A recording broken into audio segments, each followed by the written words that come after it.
kebutuhan dasar manusia, motivasi perilaku manusia, 5 posisi kontrol guru, keyakinan kelas, dan segitiga restitusi. Jadi untuk sebentar saya akan memaparkan satu persatu tentang konsep budaya positif. Selanjutnya, sebelum kita masuk ke paradigma perubahan belajar, ada baiknya kita mengingat kembali pengertian tentang pendidikan. Jadi pengertian pemikiran menurut Ki Hajar Dewantara itu adalah menuntun segala kodrat yang ada pada anak-anak agar mereka dapat mencapai keselamatan dan kebahagiaan yang setinggi-tingginya, baik sebagai manusia maupun sebagai anggota masyarakat. Jadi ini kita kembali ke konsep filosofi pemikiran Ki Hajar Dewantara. Jadi dalam pendidikan CDP yang kemarin saya sudah lalui beberapa bulan, ada 4 modul yang saya pelajari. Yang pertama modul 1.1 itu tentang filosofi Ki Hajar Dewantara, dan di filosofi Ki Hajar Dewantara itu paradigma berpikir kita berubah. Seakan-akan pribadi saya sendiri berubah, stigma saya tentang pendidikan itu seperti apa. Jadi seharusnya dan sebaiknya kita sebagai seorang guru itu harus menuntun, bukan menuntut, ya, menuntut bukan menuntut. Jadi seharusnya kita harus menuntut anak sesuai dengan kodrat alam dan kodrat zamannya. Jadi kita tidak bisa menyamakan keadaan anak ketika mereka di tahun 90-an dengan sekarang yang perkembangan zaman semakin pesat saat ini. Jadi tidak bisa disamakan, dan kita juga tidak bisa menyamakan mendidik anak yang di daerah pedesaan atau daerah pegunungan dengan mendidik anak di daerah yang di daerah perkotaan atau pinggiran. Jadi sesuai dengan kodrat azab, kodrat zaman dan kodrat alamnya, seperti itu. Jadi ini kita kembali mengingat pengertian pendidikan itu menurut filosofi Ki Hajar Dewantara. Untuk selanjutnya kita masuk ke inti materinya. Yang pertama, perubahan paradigma belajar atau pembelajaran dengan paradigma baru. Jadi ada yang disebut dengan pembelajaran dengan paradigma baru. Kalau menurut Bapak Ibu sekalian, selama ini Bapak Ibu mengajar pakai konsep berpusat pada guru atau berpusat pada murid. Bagaimana Bapak Ibu? Berpusat pada guru. Nah, saya juga sebelumnya dan masih dalam proses belajar, pembelajaran yang saya lakukan itu adalah berpusat pada guru. Karena intinya kita pada dasarnya, selama ini kita memakai metode mengajar dalam metode ceramah dalam mengajar. Tapi pada dasarnya itu seharusnya tidak seperti itu. Karena kalau satu arah, artinya cuma kita mentransfer ilmu saja kepada siswa, kita tidak bisa mengetahui kebutuhan dasar dari apa yang siswa butuhkan. Nah, sedangkan dalam pembelajaran paradigma baru ini, pembelajaran itu merupakan pembelajaran yang dirancang berdasarkan prinsip pembelajaran berdiferensiasi, sehingga para peserta didik belajar sesuai dengan kebutuhannya berdasarkan tahap perkembangan sesuai dengan teori psikologi modern untuk mewujudkan profil pelajar Pancasila. Jadi pembelajaran berdiferensiasi itu adalah pembelajaran yang sesuai dengan kebutuhan anak. Jadi kita sebagai guru harus tahu kebutuhan yang dibutuhkan oleh anak itu seperti apa. Kita tidak boleh menyamaratakan, ya, meskipun dia di jenjang yang sama, terus di jurusan yang sama, bahkan di kelas yang sama, semua anak tidak bisa disamakan kebutuhannya. Jadi dalam pembelajaran berdiferensiasi ini saya juga belum terlalu dalam mempelajarinya, tapi intinya kita mengajar sesuai dengan kebutuhan anak. Jadi kembali lagi ke konsep awal dari filosofi pemikiran Ki Hajar Dewantara, bahwa kita harus mengajar sesuai dengan kodrat alam dan kodrat zaman yang ada pada anak. Jadi sesuai dengan kebutuhan anak. Jadi kembali lagi, pembelajaran berdiferensiasi itu tujuan utamanya untuk mencapai profil pelajar Pancasila, di mana profil pelajar Pancasila itu ada 6 dimensi. Bisa dilihat, yang pertama itu beriman dan bertakwa terhadap Tuhan Yang Maha Esa. Yang kedua mandiri. Yang ketiga bernalar kritis. Yang keempat kreatif. Yang kelima bergotong royong. Yang keenam itu tentang berkebinekaan global. Jadi ada 6 dimensi pada profil pelajar Pancasila yang harus dan mestinya kita bisa wujudkan untuk peserta didik kita ke depannya. Oke, untuk selanjutnya ini berkaitan dengan teori kontrol, misconception. persepsi tentang teori kontrol. Ada beberapa ilusi. Yang pertama itu ilusi guru mengontrol murid, ilusi bahwa semua penguatan positif efektif dan bermanfaat, ilusi bahwa kritik dan membuat rasa bersalah mampu menguatkan karakter, dan yang terakhir itu adalah ilusi bahwa orang dewasa berhak memaksakan sesuatu. Jadi maksudnya di sini ilusi guru atau dalam teori kontrol, kita seakan-akan guru punya hak otoritas kepada muridnya. Kita sebagai guru punya hak kontrol kepada muridnya. Tetapi pada kenyataannya kita sebagai guru itu tidak bisa seperti itu. Karena pada dasarnya kita tidak bisa memaksakan kehendak kepada murid, kepada peserta didik. Kalaupun apa yang kita sampaikan kepada peserta didik itu mereka lakukan atau mereka indahkan, itu bukan dari dirinya sendiri atau bukan motivasi intrinsik yang muncul dalam dirinya, tetapi motivasi ekstrinsik atau karena adanya paksaan. Bisa jadi kan karena dia merasa takut kepada gurunya, jadi apa yang dia lakukan itu semata-mata hanya sekedar untuk menghilangkan rasa takutnya atau untuk terhindar dari hukuman yang diberikan sama guru. Jadi itu yang disebut dengan teori kontrol. Jadi ada beberapa ilusi, dan biasanya orang yang lebih dewasa kan guru itu pasti lebih dewasa atau lebih tua daripada muridnya kan. Nah, orang yang lebih dewasa terkadang atau cenderung memaksakan kehendak kepada orang yang lebih muda daripada dia atau kepada muridnya. Jadi kalau seperti itu, kembali lagi, kalau peserta didik melakukan apa yang kita katakan sebagai seorang guru, bisa jadi itu karena motivasi supaya terhindar dari hukuman. Itu akan kita bahas berikutnya. Untuk selanjutnya, mengubah paradigma stimulus respon ke pendekatan teori kontrol tentang dunia. Jadi pada stimulus respon, realitasnya atau kebutuhannya itu mengatakan bahwa kita semua sama. Tetapi pada teori kontrol, realitasnya atau kebutuhan kita berbeda. Jadi kembali lagi bahwa setiap peserta didik itu memiliki kebutuhan yang berbeda-beda, tidak boleh disamakan. Untuk yang kedua, semua orang melihat hal yang sama pada stimulus respon, sedangkan untuk teori kontrol, setiap orang memiliki gambaran yang berbeda. Pasti Bapak Ibu meskipun melihat sama-sama melihat satu lukisan, tapi pandangan Ibu itu kan bisa berbeda fokusnya. Bisa saja dalam lukisan itu tergambar misalnya tergambar gunung, terus ada lautnya atau ada sungainya, ada ininya. Bisa saja Bu Minarti fokusnya ke gunung. Nah, terus kalau Bu Jayanti dia fokusnya ke sungai. Jadi setiap orang punya gambaran yang berbeda-beda terhadap satu hal. Jadi tergantung dari sudut pandangnya. Begitu pula dengan peserta didik. Jadi kita sebagai seorang guru tidak boleh menyamakannya. Terus yang ketiga, kita kalau pada stimulus respon, kita mencoba mengubah orang agar berpandangan sama dengan kita. Sedangkan pada teori kontrol, kita berusaha memahami pandangan orang lain tentang dunia. Jadi setiap orang kan berbeda cara pandangnya. Karena berbeda cara pandangnya, kalau pada stimulus respon itu kita berusaha untuk berpandangan yang sama. Tetapi pada dasarnya, pada konsep teori kontrol, kita tidak boleh memaksakan pandangan kita harus sama. Bagaimana caranya? Ya kita melihat cara pandangnya supaya bisa menyatukan persepsi. Nah, terus yang keempat, perilaku buruk dilihat sebagai suatu kesalahan. Sedangkan pada teori kontrol, semua perilaku memiliki tujuan.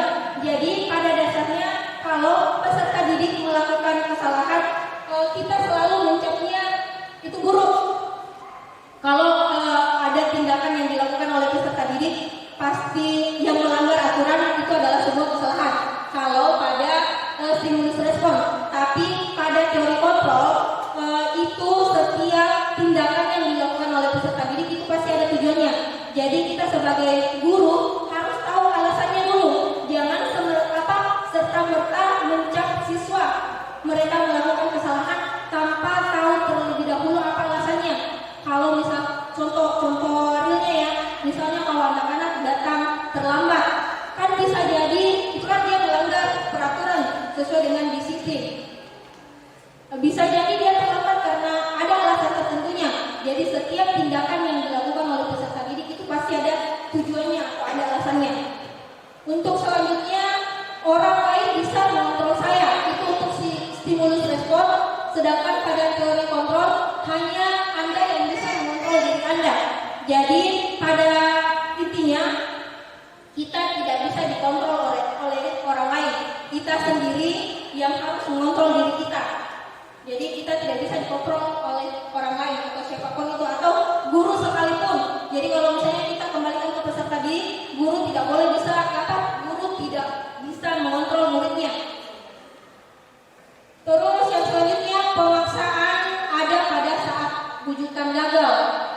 Sedangkan teori kontrol, kolaborasi dan konsesius menciptakan pilihan-pilihan baru. Dan yang terakhir, model berpikir menang kalah. Sedangkan pada teori kontrol, model berpikir menang-menang. Jadi itu perbedaan dari stimulus respon dengan teori kontrol. Kalau pada teori kontrol, pokoknya kita berpikir atau kita tanamkan kepada siswa bagaimana caranya supaya selalu menang atau selalu kalau dalam misalnya kompetisi tidak ada istilah kalah begitu. Kalau bisa ya tidak ada istilah kalah, selalu menang-menang. Tapi kalau pada stimulus respon menang kalah. Oke, untuk selanjutnya kita masuk ke disiplin positif. Ada dua pernyataan.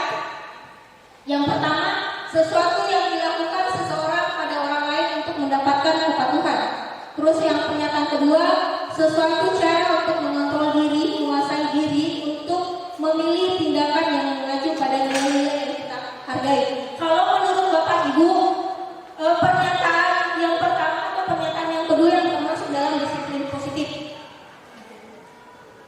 Bagaimana Bapak Ibu? Pernyataan yang kedua ya? Ya, pernyataan yang kedua itu yang termasuk dalam disiplin positif, suatu cara untuk mengontrol diri, menguasai diri untuk memilih tindakan yang mengacu pada nilai-nilai yang kita hargai. Nah, disiplin positif itu adalah sebuah usaha mendapatkan kepatuhan terhadap suatu peraturan. Oleh karena itu, sebagai pendidik, guru harus mengerti konsep dari Ian Brosler yang menyatakan bahwa disiplin adalah usaha untuk mengontrol diri dalam memilih tindakan yang berdasar pada nilai-nilai yang kita hargai. Jadi seperti itu pengertian dari disiplin positif. Nah, sehingga sangatlah penting membangun kebiasaan dalam penerapan nilai-nilai atau keyakinan melalui budaya positif berdasarkan profil pelajar Pancasila. Jadi kembali lagi, setiap tindakan yang kita lakukan dalam proses pembelajaran di sekolah atau di lingkungan sekolah itu kembali lagi kita harus sesuaikan dengan profil pelajar Pancasila yang 6 dimensi itu. Kalau ke 6 dimensi itu tidak bisa terpenuhi secara keseluruhan, paling tidak ada 1, 2, atau 3 dimensi yang terpenuhi dari profil pelajar Pancasila. Seperti dengan perumusan visi kemarin yang sempat kita lakukan minggu lalu oleh beberapa teman guru juga, ada visi yang kita rumuskan itu berkaitan dengan profil pelajar Pancasila. Untuk selanjutnya, nilai-nilai kebajikan. Jadi nilai-nilai kebajikan ada beberapa dimensi yang ada di dalam profil pelajar Pancasila itu termasuk dalam nilai-nilai kebajikan. Kalau saya ambil contoh di sini, ini menurut Ibo Primerius terdiri dari beberapa. Jadi nilai-nilai kebajikan itu terdiri dari toleransi, integritas, menghargai, empati, kreativitas, percaya diri, rasa hormat, mandiri, antusias, keingin-tahuan, kerjasama dan komitmen. Dan dari nilai-nilai kebajikan ini kita berharap kita bisa tanamkan ke peserta didik kita. Jadi tapi sebelum kita tanamkan ke peserta didik kita sebagai seorang guru atau tenaga pendidik harus bisa memahaminya terlebih dahulu, harus bisa mengamalkannya terlebih dahulu sebelum kita tanamkan atau imbaskan ke peserta didik kita.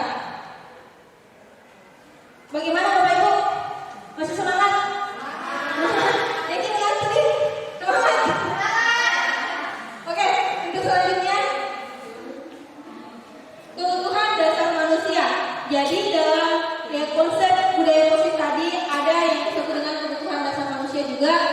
kebutuhan dasar manusia adalah segala sesuatu yang kita lakukan untuk mendapatkan apa yang kita inginkan. Seluruh tindakan yang kita lakukan memiliki tujuan tertentu dan semua usaha terbaik yang kita lakukan adalah dalam rangka agar kebutuhan dasar kita terpenuhi dengan baik. Jadi kembali lagi, kebutuhan dasar manusia itu adalah usaha untuk memenuhi semua kebutuhan yang jadi segala tindakan yang kita lakukan itu usaha untuk memenuhi kebutuhan dasar kita. Jadi dalam kebutuhan dasar manusia itu ada beberapa. Yang pertama, kembali lagi setiap tindakan boleh dilakukan untuk memenuhi kebutuhan dasarnya. Jadi ada 5 kebutuhan dasar pada peserta didik atau pada manusia. Yang pertama, kebutuhan untuk bertahan hidup, kebutuhan cinta dan kasih sayang, kebutuhan kebebasan, kebutuhan kesenangan, dan kebutuhan kekuatan atau power. Kebutuhan yang pertama itu kebutuhan bertahan hidup. Kebutuhan bertahan hidup atau survival adalah kebutuhan yang bersifat fisiologis untuk bertahan hidup. Misalnya kita butuh sehat, kita butuh rumah, kita butuh makan. Jadi intinya itu kebutuhan dasar untuk bertahan hidup. Jadi peserta didik atau kita sebagai manusia pasti butuh makan kan untuk bertahan hidup, butuh rumah, butuh pakaian. Jadi seperti itu. Butuh uang ya, butuh uang untuk bertahan hidup juga. Itu salah satu kebutuhan dasar juga. Oke, lanjut. Kebutuhan kasih sayang atau rasa diterima. Kebutuhan untuk disayangi dan diterima meliputi kebutuhan akan hubungan dan koneksi sosial, kebutuhan memberi dan menerima kasih sayang, dan kebutuhan untuk merasa bagian dari satu kelompok. Jadi kita sebagai seorang manusia atau sebagai peserta didik atau siswa pasti kita butuh yang namanya kasih sayang. Entah kasih sayang itu dari orang tuanya kah, atau dari gurunya kah, atau dari pasangannya. Ya, seperti itu kurang-kurangnya. Jadi pasti ketika kita merasa disayangi, merasa dicintai, pasti beda psikologinya. Seperti itu ya Bapak Ibu. Iya, kadang kasih sayang itu bertepuk sebelah tangan ya, tidak timbal balik. Alangkah lebih bagusnya ketika kasih sayang itu berbalas. Kalau hanya bertepuk sebelah tangan bisa sakit hati nanti.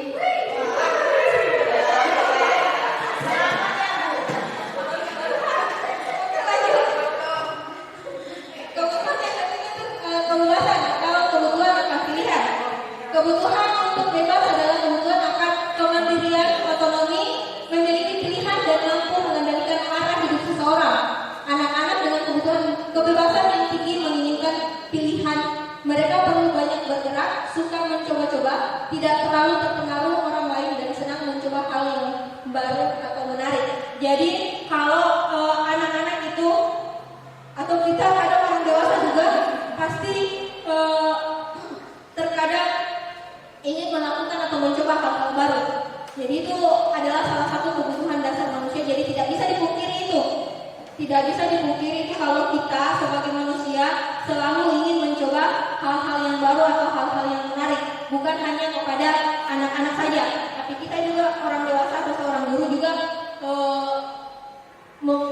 ingin melakukan hal-hal yang baru. Kembali lagi, kalau kita sebagai seorang guru dihubungkan dengan yang ini, untuk bisa menarik perhatian siswa atau menjadikan proses pembelajaran kita menarik, bagaimana caranya kita sebagai seorang guru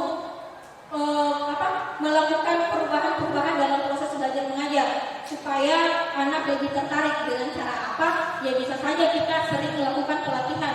Kan sekarang banyak pelatihan baik online maupun secara luring. Jadi seperti itu. Lanjut ya. Kesenangan, kebutuhan untuk merasa senang. Jadi kebutuhan akan kesenangan adalah kebutuhan untuk mencari kesenangan, bermain dan tertawa. Jadi bukan cuma hanya anak kecil saja yang ingin merasa senang. Jadi kita juga orang dewasa pasti bagaimana caranya cari cara untuk bisa senang. Ya salah satu caranya pergi healing kah atau bagaimana kah? Seperti itu. Oke, lanjut. pengakuan atas kemampuan dan kekuasaan. Kebutuhan ini berhubungan dengan kekuatan untuk mencapai sesuatu, menjadi kompeten, terampil, diakui atas prestasi dan keterampilan kita, didengarkan dan memiliki rasa harga diri. Jadi peserta didik itu sering melakukan tindakan supaya dia bisa diakui atas prestasinya. Nah, bukan hanya peserta didik, kita juga sebagai seorang guru terkadang ingin merasa diakui kemampuannya. Tergantung orangnya juga sih sebenarnya. Tergantung orangnya. Jadi terkadang orang-orang itu melakukan sesuatu karena ingin diakui atau untuk mencapai suatu prestasi.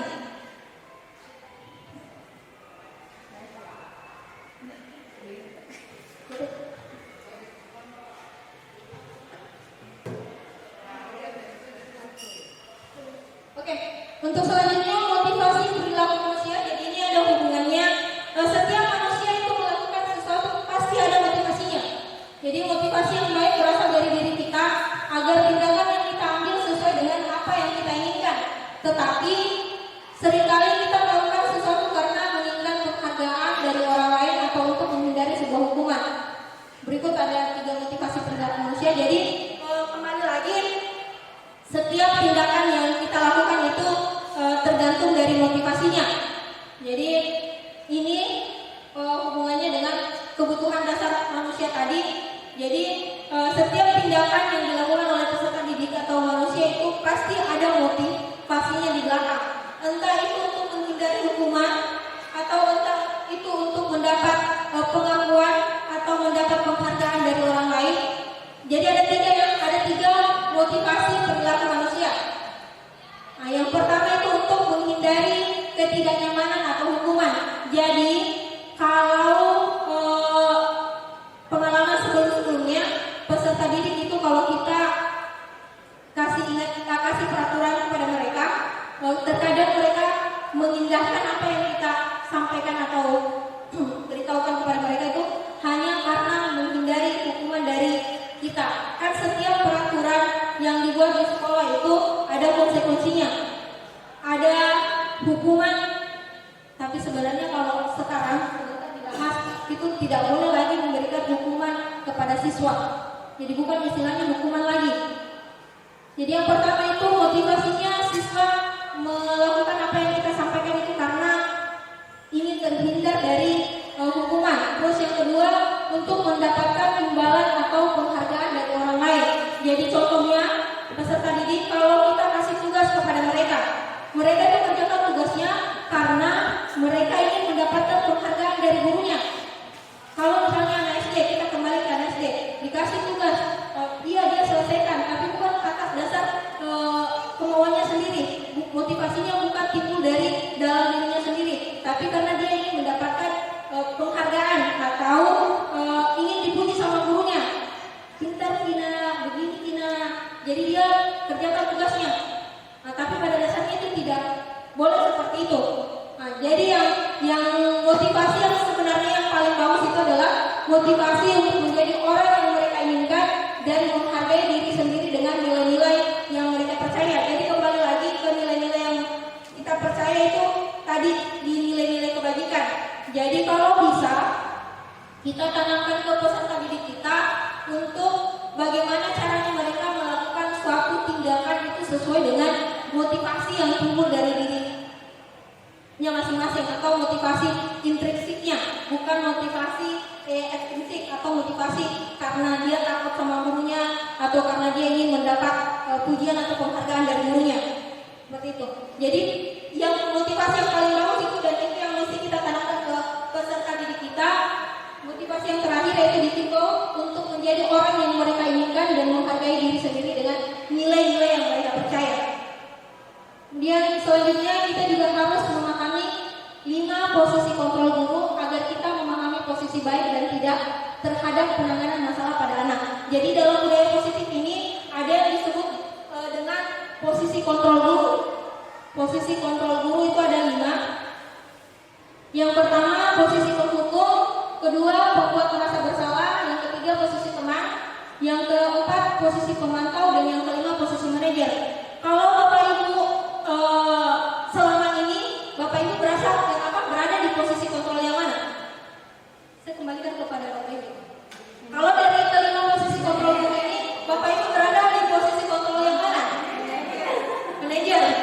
Pemantau. Oke, kalau saya pribadi selama ini saya hampir di semua posisi kontrol. Karena saya pernah menjadi posisi penghukum, pernah juga membuat merasa bersalah siswa, pernah juga menjadi temannya siswa, pernah juga menjadi posisi pemantau. Kalau posisi manajer itu adalah posisi paling ideal untuk guru. Bagaimana caranya kita menerapkan posisi manajer ini? Jadi ada 5 posisi kontrol. Kalau saya pribadi sering bisa dibilang jadi posisi penghukum apa? Selama ini, tapi ketika ikut dalam program CGP ini, sebisa mungkin saya belajar bagaimana caranya supaya bisa menjadi posisi, kalau tidak bisa jadi posisi manajer, paling tidak jadi posisi pemantau saja dulu. Orang lain merasa tidak nyaman, bersalah atau rendah diri, kata-kata yang dikeluarkan lembut namun menusuk hati. Jadi contoh kalimatnya, berapa kali ibu harus memberitahu kamu selalu saja mengancam wanita. Jadi membuat merasa bersalah siswanya. Ibu kecewa dengan tindakanmu atau bapak kecewa dengan tindakanmu. Jadi seperti itu. Kalau posisi membuat merasa bersalah, bagaimana posisi membuat merasa bersalah ini, ya siswanya akan dengan sendirinya merasa bersalah dengan kata-kata yang dikeluarkan oleh gurunya. Lembut memang caranya berbicara, tapi menusuk di hati. Lanjut ya posisi ketiga, yaitu posisi teman. Guru pada posisi ini tidak akan menyakiti murid, namun akan tetap berupaya mengontrol murid melalui persuasi. Namun posisi ini memiliki sisi positif dan negatifnya. Positifnya, hubungan baik terjalin, dan negatifnya, anak akan merasa dikecewakan ketika suatu saat tidak mendapat perlakuan yang mereka inginkan karena berpikir bahwa guru adalah temannya. Jadi itu adalah posisi teman. Posisi teman, terkadang kita sebagai seorang guru merasa siswa merasa dekat dengan kita. Tapi ketika apa yang kita lakukan itu tidak sesuai lagi dengan yang sebelumnya, pasti siswanya akan merasa kecewa karena selama ini siswa menganggap kita teman atau berpikiran, kenapa ibu tiba-tiba berubah sama saya padahal sebelumnya tidak. Nah, makanya itu tidak disarankan untuk menjadi posisi teman. Tapi tergantung lagi sih nanti kasusnya seperti apa. Jadi tergantung kasusnya seperti apa, kita bisa memposisikan diri kita sebagai posisi teman. Contoh kalimatnya dari kasus yang tadi, ayo dong ikuti aturan sekolah, tolong bantu ibu. Tolong bantu ibu, ya sekali ini, ya sudah tidak apa-apa. Lain kali jangan sampai berbuat seperti itu lagi ya. Nah seperti itu contoh kalimatnya. Untuk selanjutnya, posisi yang keempat atau posisi pemantau. Memantau berarti mengawasi. Kita bertanggung jawab atas perilaku orang-orang yang kita awasi. Posisi pemantau berdasarkan pada peraturan dan konsekuensi. Jadi sama yang seperti yang saya sampaikan tadi, posisi pemantau ini tergantung dari ada konsekuensinya. Jadi ketika anak itu melanggar peraturan yang dibuat oleh sekolah, ya berarti ada konsekuensinya. Apa konsekuensinya? Ya tergantung dari kata-katanya yang disebutkan sebelumnya. Contoh kalimatnya, kamu ke sekolah melanggar aturan sekolah, kamu tahu konsekuensinya. Jadi kita tanyakan kembali ke siswa. Nah, posisi pemantau seperti itu, kita kembalikan ke peserta didik, dia tahu dia melanggar, nah jadi dia tahu juga konsekuensinya seperti apa, tanpa kita harus beritahu lagi. Lanjut ya, posisi yang terakhir atau posisi paling ideal dalam posisi kontrol guru yaitu posisi manajer. Manajer adalah posisi di mana guru berbuat sesuatu bersama dengan murid, mempersilahkan murid mempertanggungjawabkan perilakunya, mendukung murid agar dapat menemukan solusi atas permasalahannya sendiri. Jadi contoh kalimatnya, apakah kamu tahu kesalahan kamu? Kira-kira bagaimana kamu memperbaiki kesalahan kamu? Jadi posisi manajer ini kita sama-sama dengan peserta didik. Kalau peserta didik melakukan kesalahan atau ada kasusnya, nah kita tanyakan ke peserta didik, apa yang kau lakukan itu benar atau salah? Kalau benar, kalau salah, ya tindakan apa yang mesti kalian lakukan supaya tidak berbuat seperti itu lagi. Jadi intinya pada posisi manajer ini kita bersama siswa cari solusi bersama untuk menangani atau menyelesaikan masalah yang siswa hadapi. Seperti itu ya. Bagaimana Bapak Ibu? Mengantuk Ki? Tidak? Semangat? Oke, masih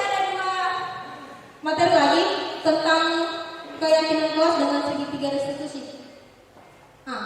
Keyakinan kelas. Saya kembalikan ke Bapak Ibu. Mengapa keyakinan kelas? Mengapa bukan peraturan kelas? Bagaimana menurut Bapak Ibu sekalian? Mengapa keyakinan kelas? Mengapa bukan peraturan kelas? Ya, bagaimana Bapak Ibu? Ada yang bisa menceritakan pendapatnya? Mengapa keyakinan kelas? Mengapa bukan peraturan kelas? Kalau peraturan ada perlu untuk dilanggar. Ya, seperti itu. Kalau keyakinan kelas?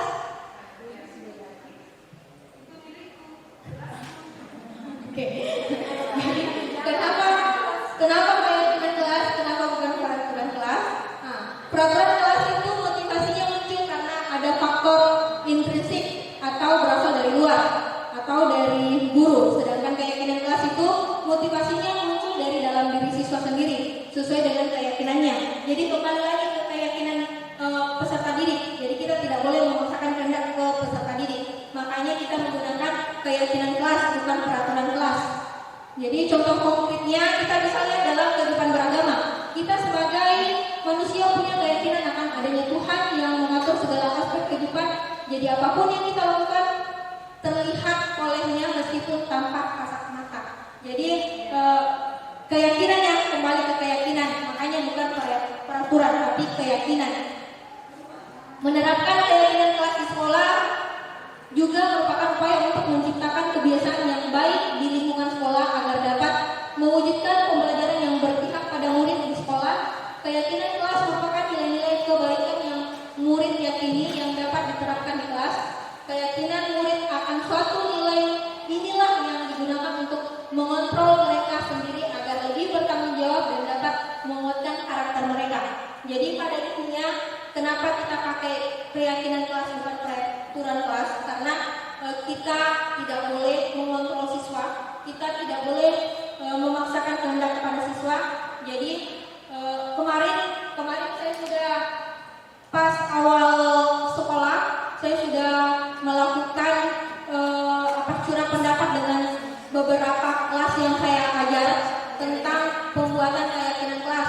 Jadi ada beberapa kelas yang sudah saya lakukan pembuatan keyakinan kelasnya, diantaranya 10 multimedia, 11 akuntansi dengan 11 multimedia.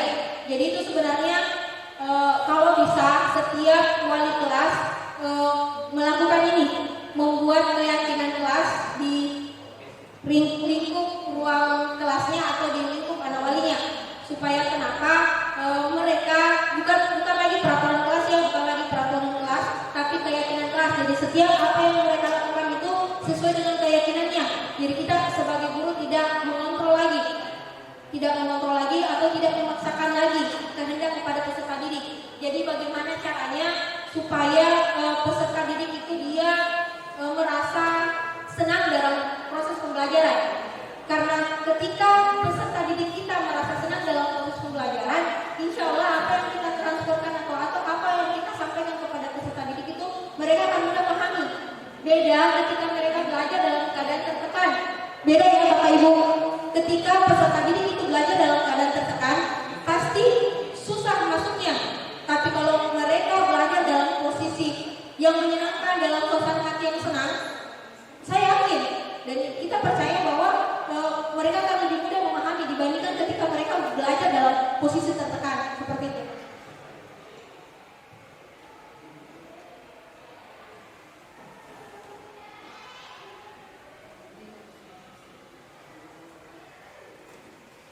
Maaf ya.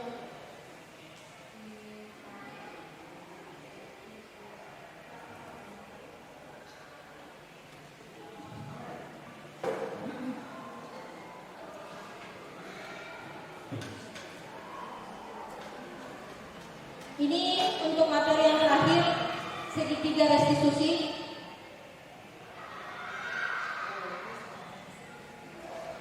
Bisa dilihat di layar. Jadi restitusi adalah proses menciptakan kondisi bagi murid untuk memperbaiki kesalahan mereka sehingga mereka bisa kembali ke kelompok mereka dengan karakter yang lebih kuat. Jadi pada intinya ada 3 dalam segitiga restitusi itu. Yang pertama, menstabilkan identitas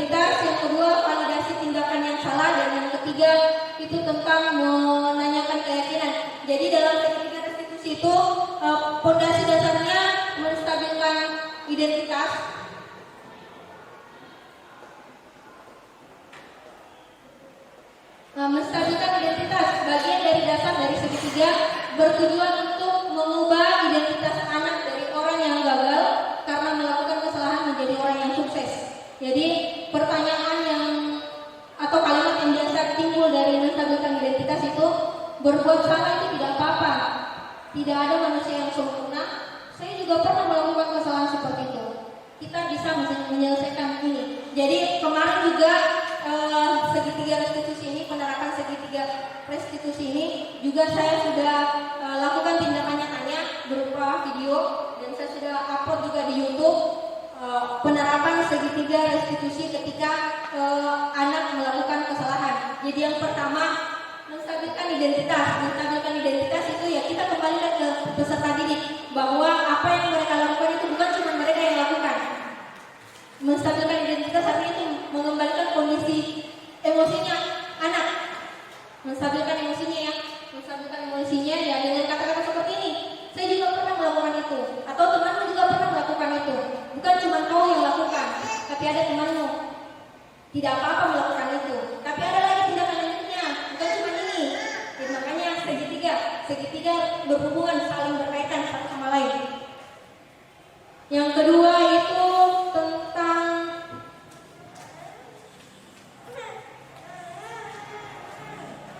validasi tindakan yang salah.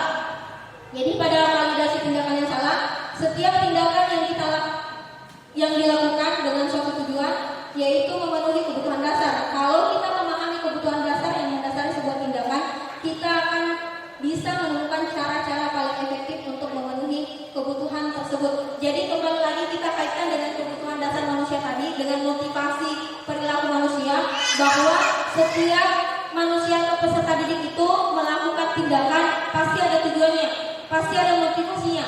Jadi kita tidak boleh serta-merta menjudge anak kalau dia berbuat salah. Tidak boleh serta-merta menghukum anak kalau ada kesalahan yang mereka lakukan. Contoh kalimatnya, padahal kamu bisa melakukan hal yang lebih buruk dari ini. Terus yang kedua, kamu pasti punya alasan mengapa kamu melakukan hal itu.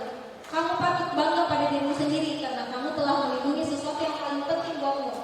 Kamu boleh mempertahankan sikap itu, tapi kamu harus menambahkan sikap yang baru. Jadi seperti itu kalimat-kalimat yang bisa digunakan dalam validasi tindakan yang salah. Jadi kita tahu kalau dia salah, tapi kita tidak boleh menjudge-nya dia salah. Jadi dikembalikan dulu. Terus menanyakan keyakinan. Ini yang terakhir ya. Teori kontrol menyatakan bahwa kita pada dasarnya termotivasi secara internal, maka anak akan siap untuk dihubungkan dengan nilai-nilai yang dia percaya dan berpindah menjadi orang yang dia inginkan. Pertanyaan yang bisa timbul dari menanyakan keyakinan ini, apa nilai-nilai umum yang kita telah sepakati? Jadi kembali lagi hubungannya dengan keyakinan kelas. Jadi kita hubungkan penerapan segitiga restitusi itu ada hubungannya dengan keyakinan kelas. Jadi ketika kita sudah menstabilkan identitasnya peserta didik ketika dia melakukan kesalahan, kemudian kita validasi tindakannya. Yang terakhir itu menanyakan keyakinannya. Menanyakan keyakinan itu sesuai dengan keyakinan kelas yang kita sepakati sebelumnya, atau keyakinan sekolah yang kita sepakati sebelumnya. Jadi membuat keyakinan kelas atau keyakinan sekolah itu harus melibatkan peserta didik. Jadi bukan kita sebagai seorang guru yang menentukan keyakinan apa. Makanya ada surat pendapatnya, makanya ada diskusinya bersama dengan peserta didik. Karena kenapa? Keyakinan kelas itu sesuai dengan keinginan mereka, tanpa jauh-jauh dari nilai-nilai kebajikan. Jadi harus sesuai dengan nilai-nilai kebajikan. Tapi makanya tadi pembentukan keyakinan kelas itu sesuai dengan keinginan peserta didik. Jadi kita tidak boleh memaksakan kehendak ke peserta didik. Jadi yang terakhir itu, kamu mau jadi orang seperti apa? Jadi kita tanyakan, kalau seumpama mereka melakukan kesalahan, kita tanyakan, misalnya contoh kasusnya, peserta didik datang terlambat. Kita tanya, ya bukan cuma kamu yang datang terlambat. Nah, ibu juga datang terlambat. Seperti itu kan menstabilkan identitasnya peserta didik. Bukan cuma kamu yang datang terlambat, ada temanmu yang lain juga datang terlambat. Nah, terus kita tanyakan lagi, kalau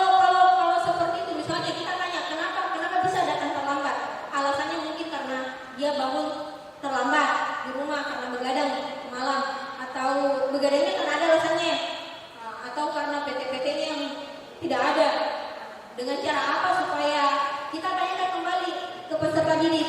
Bagaimana caranya supaya hari berikutnya tidak terulang lagi? Kita kembalikan. Pasti anak-anak punya alasan kan? Anak-anak punya alasan dan kita suruh mereka untuk cari solusinya.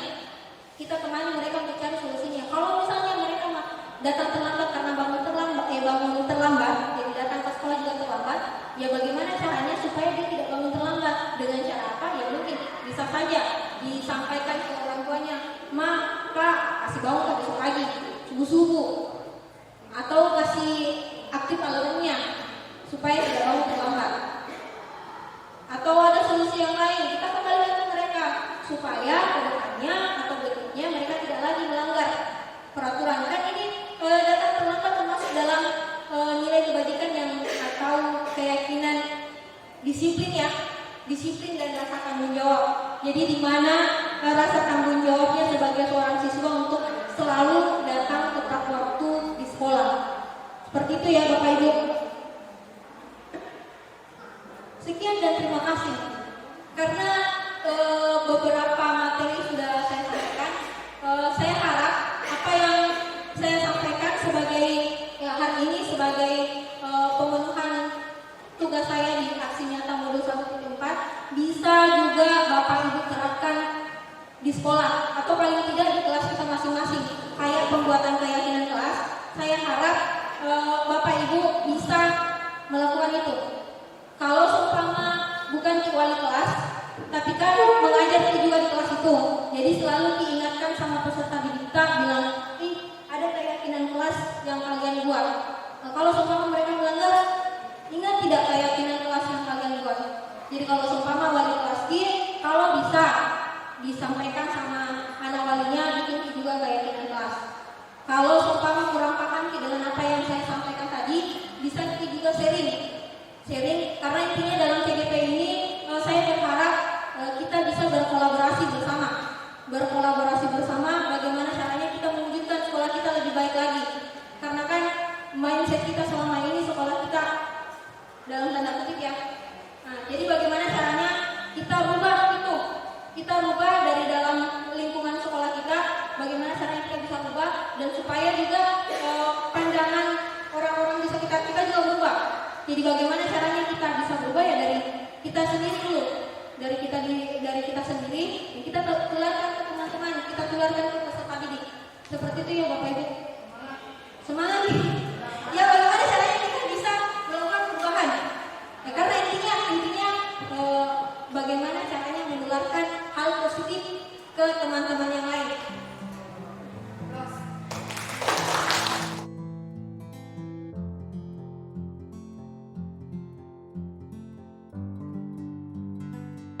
Kita buat yang namanya keyakinan kelas. Keyakinan kelas. Jadi keyakinan kelas ini kalian tuliskan lagi di sini di salah satu kertas ini apa-apa yang perlu kita sepakati. Guys, yang tadi disebutkan, misalnya seumpama saling menghormati gitu, saling menghargai. Setiap anggota kelas perlu melakukan tugas dan tanggung jawabnya masing-masing. Disiplin, kayak begitu ya. Terserah mau tulis apa. Nanti kalau seumpama kita bacakan satu-satu, yang mana yang disepakati itu yang dibikin nanti ditempel di kertas karton manila. Terus masing-masing kalian dari sini kalau sudah disepakati atau disetujui, tanda tangan masing-masing di kertas manila itu. Oke? Jadi bikin dulu.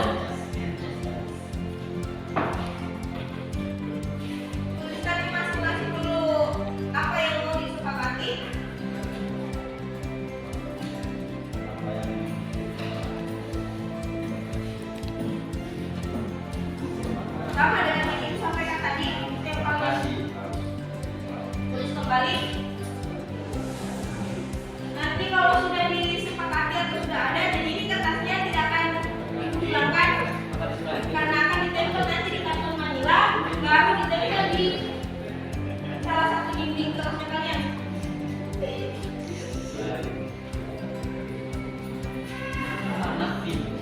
Dia sudah nanti supaya lebih ya.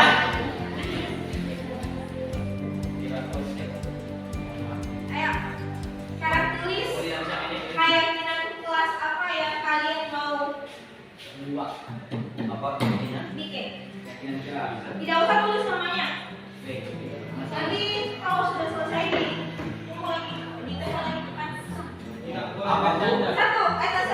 satu kah atau dua terserah kalian. Yang jelasnya nanti itu kita sepakati, kita akan kerucutkan, kita akan simpulkan nanti kalau seumpama dari berapa orang ini? 15 orang ya? 15 di sini. 15 kan? 15 yang hadir hari ini. Jadi dari 15 kepala ini kita akan kerucutkan atau simpulkan nanti minimal atau maksimalnya 6 atau 7 kesepakatan kelas yang akan kita tempel nanti di dinding kelasnya kalian. Terus kalian nanti tanda tangan, ibu juga tanda tangan. Jadi itu berlaku untuk semua anggota kelas. Jadi setiap keyakinan kelas yang kita bikin akan ada solusinya nanti untuk mencari bagaimana caranya supaya kalian tidak melanggar keyakinan kelas itu. Paham ya maksudnya ibu? Jadi kita cari solusinya sama-sama, cari pokoknya yang jelasnya setiap keyakinan kelas itu pasti akan ada konsekuensinya atau timbal baliknya ketika kalian melanggar itu. Tapi bukan berupa hukuman, tapi bagaimana caranya kalian supaya tidak melanggar lagi. Gitu. Pokoknya ibu mau usahakan selalu menciptakan suasana kelas yang nyaman buat kalian. Kan dalam mindsetnya kalian itu pasti belajar matematika itu susah kan? Belajar matematika itu susah, terus gurunya killer, atau mungkin pemikirannya kalian ibu gila selama ini percayanya itu suka marah-marah. Mungkin kan? Mungkin ya. Jadi ibu berharap kedepannya itu kalian itu selalu merasa nyaman ketika belajar sama ibu. Tapi dalam artian tetap ada batasannya secara siswa dengan guru gitu, kan? Nah, karena kembali lagi ulangi, kalau orang belajar dalam suasana yang senang, dalam keadaan bahagia, apapun yang disampaikan itu pasti akan diterima. Beda kalau orang belajar dalam keadaan tertekan, tidak sama kan? Pasti tidak sama hasilnya. Nah, kalau kalian belajar dalam keadaan tertekan atau kalian belajar dalam keadaan marah, itu tidak akan sama hasilnya. Gitu. Nah, sekarang ayo tuliskan. Apa itu? Itu keyakinan kelasnya. Ini Tidak boleh. tuliskan. Jangan lupa sebelah sini yang lagi seperti itu. Mana ya Pak Rio?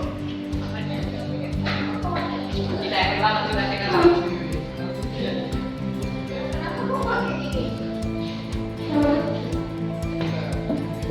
Bukan jelek, bukan niatnya.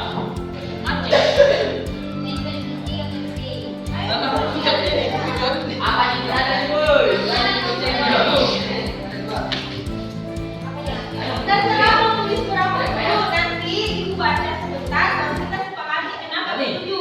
Dari yang kalian tulis ini masing-masing.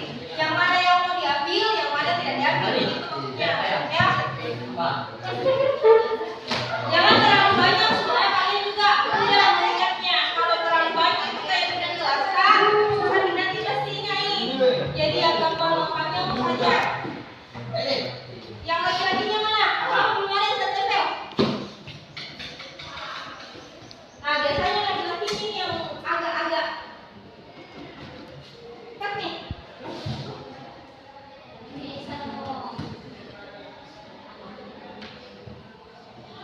Satu saja kalau tidak mau panjang-panjang. Karena dari sekian ini kita akan kerucutkan juga.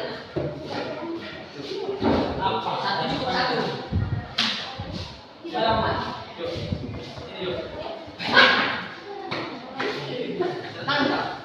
Kasih geser-geser. Ada Banyak.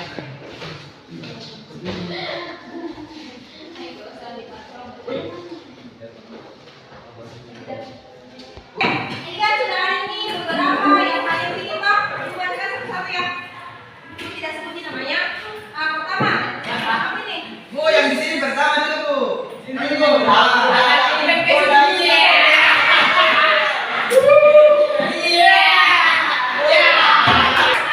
Kita bahas yang ini. Mana Oke.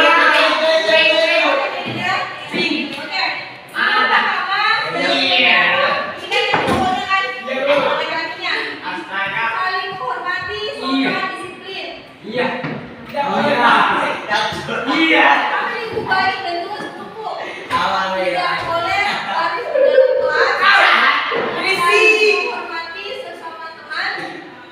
Balik pula.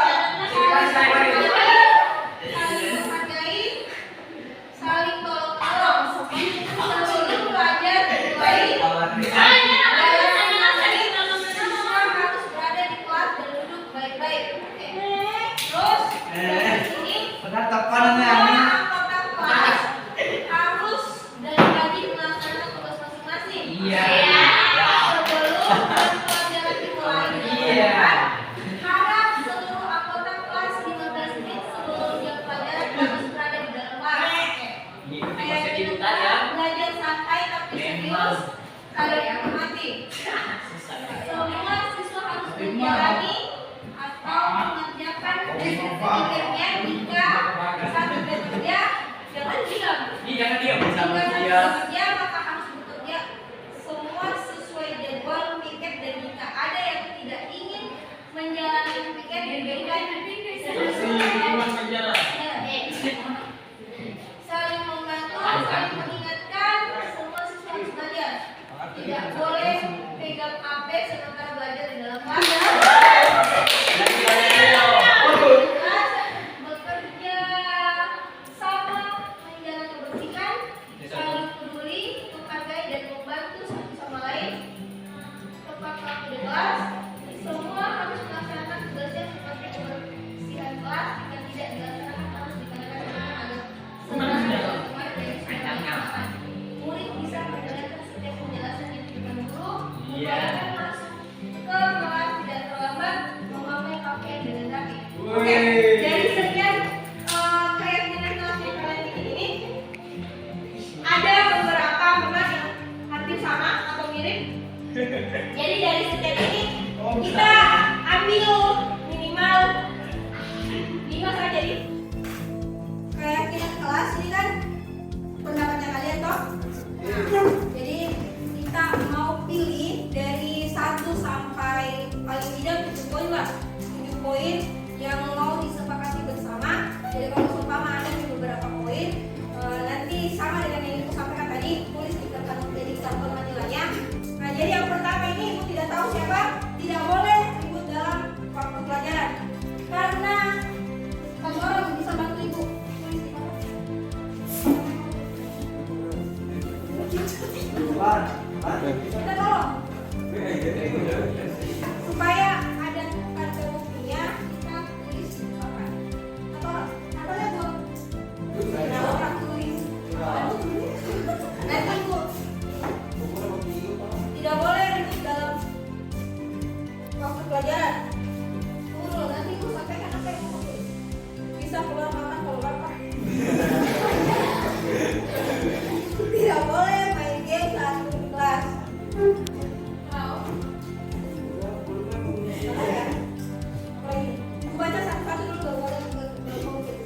Jika diberi catatan dan tugas dengan kewajiban. Tidak boleh ribut dalam kelas bersama, tidak boleh mengambil jam pelajaran yang lain, taat pada peraturan, harus datang tepat waktu, waktu terlambat maksimal 20 menit, jika terlambat tidak boleh masuk. Oke. Berpakaian rapi dan sopan, harus patuh atas perintah guru, saling menghormati, saling menghargai sesama teman, attitude dijaga, sopan dalam perkataan, attitude harus dijaga, belajar tepat waktu, menjaga sopan santun kepada guru. Saat guru sedang menjelaskan kita, murid harus mendengarkan, siswa harus berpakaian sesuai ketentuan pakaian seragam sekolah, harus tepat waktu, saling menghormati, kayak tidak boleh ribut sementara pembelajaran, tiket kelas hadir lebih awal, harus mengucapkan salam ketika masuk di kelas, mematuhi peraturan di sekolah, menghormati sesama manusia, tidak boleh mengambil dan keluar main. Sama manusia dan kayak gini kan. Yang pertama, ibu sampaikan ya, tidak boleh mengambil jam keluar main.